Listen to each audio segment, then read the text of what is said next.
నా డౌట్ ఏంటంటే సోల్ గురించన్నా. ఇది ఏదో హ్మ్. వీడియోలో చూసాను. మొత్తానికి సోలే లేదన్నారు గదా! ఫస్ట్ టైమ్ అదే వినడం. కొంచెం ఏదైనా హ్మ్. క్లియరెన్స్ ఇస్తారా దాని మీద? దాని డెఫినిషన్ చెప్తే ఇద్దామండి. ఇప్పుడు సోల్ అనేది నేను కనిపెట్టిన పదం కాదు కదా! సో, ఎవరో ఆ! చెప్పారు. ఆత్మ అవునవును. అనేది ఉంటుంది అంటారు. ఓకే. ఆత్మ హ్మ్. అనేది ఉంటుంది అన్నప్పుడు, అస్తిత్వంలో ఉంది అన్నప్పుడు సమ్ ప్రాపర్టీస్ చెప్పాలి. ఆ ప్రాపర్టీస్‌ని చెప్పగలిగితే then will be happy to discuss about it. So, జనాలు చెప్పే స్టోరీ ఏంటి అంటే ఆత్మ అనేది ఒక శక్తని, హ్మ్. చచ్చిపోయిన తర్వాత ఒకరి నుంచి ఒకరికి ప్రసరిస్తుందని, పుట్టే ముందు ఒకళ్ళలోకి ఆత్మ ప్రవేశిస్తుందని ఇలాంటి రకరకాలు చెప్తారు కదా! హ్మ్. అవునవును. So, if it has so, ఇప్పుడు వీళ్ళు చెప్పే ప్రాపర్టీ ఏంటంటే ఎగ్జిస్టెన్స్‌లో ఉంది. అవును. ప్లస్ దానికి అదొక శక్తి అన్నారు కాబట్టి అది మెజర్ చేసే అవకాశం ఉండుండాలి. ఒక చోట నుంచి ఇంకో చోటకి వెళుతుంది అంటే దానికి మూవ్‌మెంట్ కూడా ఉండాలి. హ్మ్. నేను అడిగేది దానికి ఆధారం చూపిస్తే చాలు అని. ఓకే. ఇప్పటివరకు ఎవరు చూపించలేదండి. ఆ! నోబడీ ఈవెన్ అదే. Knows how to do that. అంటే సైన్స్ కూడా ఇప్పటిదాకా నిరూపించలేదని విన్నాను ఒక చోట. సైన్స్ సోల్ ఉందన్న సంగతి చెప్పదు కదండీ. ఆ! మతాలు ఓకే. చెప్తున్నాయి.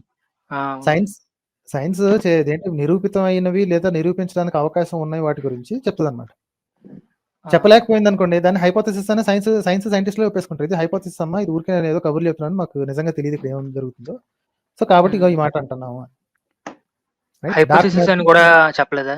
అలా చెప్పలేదండి. డార్క్ మ్యాటర్, డార్క్ ఎనర్జీ అనేవి ఉ ఉండుండొచ్చు అని అన్నారు గదా! ఉండొచ్చు అన్నారు. హ్మ్. అవును. మరి దానికి ఆధారం లేదు కాబట్టి దానికి ఏదో ఒక పేరు చెప్తే ఆ పేరుతో పిలవాలి కాబట్టి దానికి డార్క్ ఎనర్జీ, డార్క్ మ్యాటర్ అని పేరు చెప్పారు. అదేంటో కూడా ఎవడికి తెలీదు. ఓకే. ఓకే. సో, వీళ్ళు ఇంకోటి సోల్ అనేది గురించి చెప్పండండి. చెప్పినప్పుడు they have to mention what it is. ఎలా డిస్క్రైబ్ హ్మ్. చేయాలి? చేసినప్పుడు దాని యొక్క ప్రాపర్టీస్ ఏంటి అని వాళ్ళు చెప్పాలి. అప్పుడు క్వెషన్స్ వస్తాయి. హ్మ్. రైట్. ఓకే. ఇంకోటేంటంటే ఇది క్రిస్టియన్స్‌లో హోలీ స్పిరిట్ ఉంటేనే గాని నీకు బైబిల్ అర్థం గాదు. నీకు ఏ విషయమైనా అర్థం అంటే పరిశుద్ధాత్మ నీకు తోడుగా ఉండాలి. ఈ విధంగా హ్మ్. చెప్తారు గదా! ఈ హోలీ స్పిరిట్ అనేది ఒక ఎమోషన్, ఒక ట్రాన్స్ అనుకోవచ్చా? లేదండి. హోలీ స్పిరిట్ అంటే వెర్రి వెంగళప్ప అని స్టాంప్ ఏయించుకోవడం అన్నమాట. ఎవరైనా నీకు బైబిల్ అర్థమైందా అని అన్నారనుకోండి. ఆ! అర్థమైంది. అందులో చెత్త చెత్తగా రాసుంది అని అనంగానే, ఏ నీకు అర్థం కాలేదు అంట. ఆ! అవును. ఇది నీకు బైబిల్ అర్థమైందా అనగా, అవును చాలా అర్థమైంది. యేసే మన దేవుడు అన్న సంగతి మనం ఒప్పుకోవాలి అనగానే, ఆ! చూసావా నీలో హోలీ స్పిరిట్ వచ్చింది అంట. సో, వాళ్ళకి హ్మ్. కావాల్సింది హోలీ స్పిరిట్ ప్రూవింగ్ కాదండి. ఏంటంటే హ్మ్. బైబిల్‌ని మంచిగా ఒప్పుకుంటావా? లేకపోతే అది ఇది చెడుదని తీర్మానిస్తావా అని. అది చెడుదని తీర్మానిస్తే నీకు హోలీ స్పిరిట్ లేదు. హ్మ్. సో, ఇది చేతగాని ఆహ్, డిస్క్రిప్షన్ అన్నమాట ఇది. This is technically useless description. అంటే ఇది ఒకడు లవ్‌లో ఉన్నప్పుడు కొన్ని హార్మోన్స్ రిలీజ్ అవుతాయి కదా! హ్మ్. అలాగా ఈ భక్తిలో ఉన్నప్పుడు ఏమన్నా ఉంటాయి. ఎమోషన్స్ అట్లాంటిదేదో అని ఉంటది. ఆ! ఇదేంటి మైమరిచిపోవటానికి వాటికి ఏదో ఉంటాయి. కాకపోతే ఆ! అది అది నిజమా? కాదా? అన్న సంగతి తెలుసుకోవాలి. ఇప్పుడు మీరొక హారర్ సినిమా చూస్తున్నారనుకోండి. హ్మ్. మీరు టికెట్ కొనుక్కొని లోపలికెళ్లారు. అసలక్కడ దెయ్యం లేదని సంగతి తెలుసు. మీకు ఏమంటే అక్కడ ఏం లేదని తెలుసు. కానీ మీకు ఆ సౌండ్‌లు వినగానే భయమేస్తది. గుండె దడ పెరిగిపోతుంటది. విపరీతమైన ఆ! హార్మోన్ రిలీజ్ అవుతా ఉంటాయన్నమాట. ఫ్లైట్ అడ్రినలిన్ హార్మోన్స్ రిలీజ్ అవుతూ ఉంటాయి. రైట్? అదే. సో, దాని అర్థం ఏంటి? అది నిజంగా ఉందని కాదు కదా! ఆ! అవును. So, your mind is playing games on you. హ్మ్. సో, అలాగే ఇక్కడ గూడా ఏదో ఉన్నాడు అని అనుకుని జెప్పి 10 మంది ముందు కూర్చొని యేసునాథ అని పాటలు పాడుతుంటే తన్మయత్వం వస్తుంటది చూసారా? కొంతమంది క్రిస్టియన్స్‌కి మళ్ళా ఇందులోనే మన కృష్ణుడి పాటలు పాడుతుంటే మనోళ్ళకి కూడా తన్మయత్వం వస్తుంటది చూసారా? ఆ! ఇట్స్ ఆల్ అబౌట్ ద అవునండి. ఫీలింగ్ అంతే అక్కడ నిజంగా అక్కడ ఏం లేదండి. హ్మ్. But okay. ఈళ్ళు మాత్రం ఏమన్నా చదివేటప్పుడు గాని, అర్థం చేసుకునేటప్పుడు గాని, నీకు హోలీ స్పిరిట్ తోడుండాలి. నార్మల్‌గా అయితే అర్థం కాదంటారు. అంటే సోదండి. నాకు అది అయన్నీ హ్మ్. ఏంటంటే సేమ్ ఆ ప్రీస్ట్‌లీ క్లాస్ తీసుకోవాలండి. ఇప్పుడు మీ చేతిలో బైబిల్ పెడితే మీ పాటికి మీరు చదివితే మీరు ఏదో ఒకటి అర్థం చేసుకుంటారు. హ్మ్. వాడు మీకు కబుర్లు చెప్పి మీ మీ దగ్గర దశమం కొట్టేయాలి అంటే మేము వాడి దగ్గరికి పిలిపించుకోవాలి. ఎలా పిలిపించాలి? హోలీ స్పిరిట్ నీ దగ్గర లేదు. పాస్టర్ దగ్గరికెళ్లి లేదా నేర్పిస్తాడు అంటారు. హ్మ్. వాడేం చెప్తాడంటే అన్ని కథలు చెప్పిన తర్వాత చివరికి చేయి చాచి డబ్బులు తీసుకుంటాడు. అండ్ ఇది జీసస్ మీద కొన్ని ఆర్కియలాజికల్ ఎవిడెన్స్ దొరికినాయని, జీసస్ మీద కట్టిన క్లాత్ ఉంటది కదా! మొహం మీద కప్పింది. అది హ్మ్. ఇవన్నీ అది చూపించి బోగస్ అండి. పేస్ట్ ఏదో రెడీ చేశారు కదా! అది బోగస్ అండి. అది 12థ్ సెంచరీలో ఎప్పుడో తయారైందని చెప్పి ఎప్పుడో డిస్ప్రూవ్ అయిపోయింది అది. ఏది ద ఆ! ష్రౌడ్ ఆఫ్ టూరిన్ కదా మీరు చెప్పేది. ఆ! అవునవును. అదే. టోటల్ బోగస్ అది. Total bogus. 12థ్ సెంచరీలోనో, 11థ్ సెంచరీలోనో ఎప్పుడో తయారు చేశారంట. డేటింగ్ హ్మ్. చేసారు దానిది ఆల్రెడీ. డేటింగ్ చేసేసి ఎప్పుడో బయట పెట్టేసారు. ఇట్లాంటియన్ని బోగస్ కబుర్లని. అయ్యేమి బయట కనిపించలేదు గానీ అన్నీ ఇదే నిజమని బ్లాగ్స్ అన్నీ చెక్ చేశాను గానీ లేదు. మీరు ఎక్కడ చూసినయన్నీ క్రిస్టియన్ బ్లాగ్స్ అండి. ఆ! సీ దేర్ ఆర్ అలాంటివా? ఇంకోటి ఇది నమ్మకం మీద ఆధారపడి ఉందండి. ఓకే. మీకు ఓకే. కళ్ళెదురుగా తీసి చూపించినా, యేసు లేడు అని చూపించినా యేసు భక్తులు నమ్మరు. ఆ!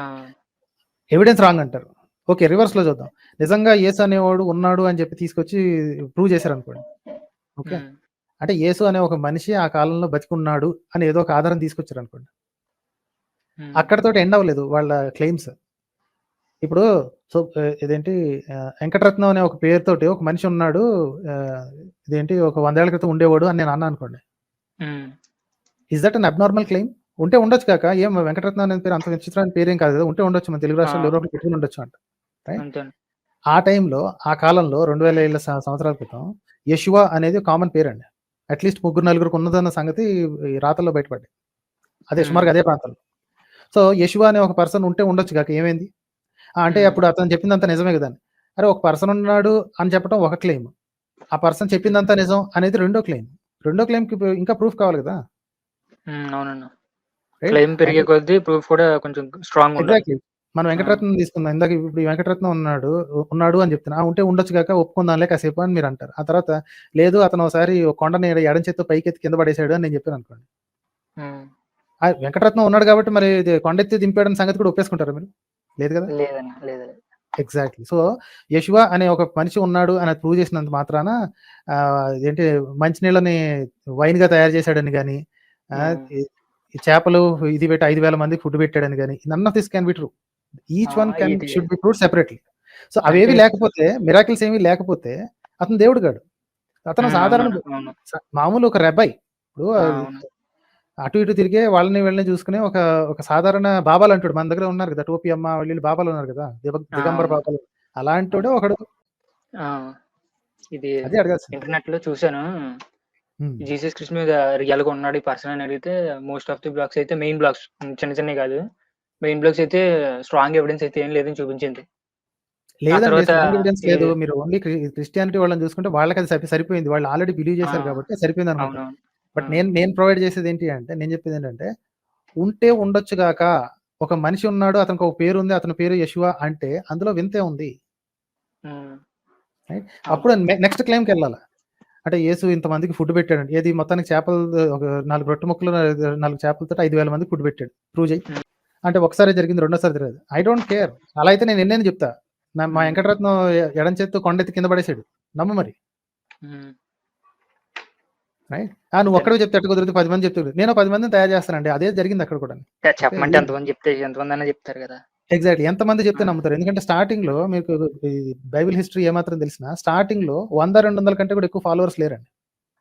అవును. అందరిని చంపేసిన తర్వాత చెల్లాచెదరు అయిపోయిన తర్వాత 100, 200 జస్ట్ ఒక స్మాల్ నంబర్ 3 డిజిట్స్‌లో ఉంటది ఆ నంబర్ అంతే. ఆళ్ళు మాత్రమే వి ఆర్ క్రిస్టియన్స్ మేము యేసు ఫాలోవర్స్ అని చెప్పుకు తిరిగారు. సో, ఆ మాత్రం హ్మ్. ఒక ఊర్లో ఉన్న ఒక 1000 మంది ఫాలోవర్స్ నేను సంపాదించలేనా మా వెంకటరత్నం కోసం? ఆ! వస్తారన్న రమ్మంటే. రైట్. సో, మరి ఆ కాలంలో నమ్మేసారు గదా! ఇప్పుడంటే మా వోళ్ళు 2 బిలియన్ పీపుల్ ఉన్నారు. 200 మంది, కోట్ల మంది ఉన్నారని నిలుగుతున్నారు. కానీ అప్పట్లో 200, 300 మందే ఉన్నారు గదా! ఆళ్ళని ఆ! నమ్మించారు అంటే ఈ క్వెషన్‌లేమి అడగలేదాళ్ళు. ఓకే. రైట్.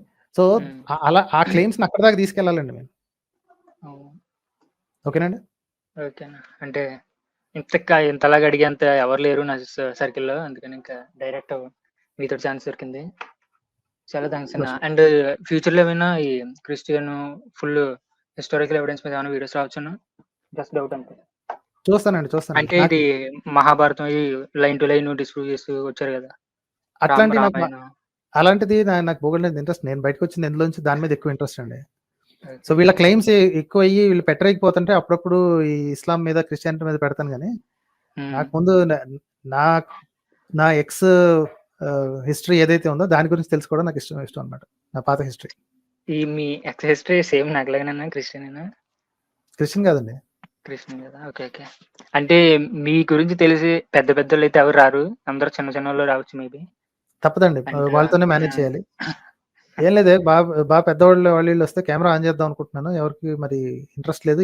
అదే నేను అడిగాననుకోండి, నువ్వసలు పెద్ద విషయం కాదు. నువ్వు చిన్న చేప అని చెప్పి వాళ్ళే లైట్ తీసుకుంటున్నారు అని కొంతమంది ఈలుతారు. But anyway I don't care. వాళ్ళకి కుదిరితే హుహు. వస్తారు. కుదరకపోతే రారు. నేను మాత్రం ఓకే. నా ప్రస్థానం నడుస్తూనే ఉంటుంది. చాలా చాలా థాంక్స్ అన్న. ఈసారి ఛాన్స్ దొరికింది.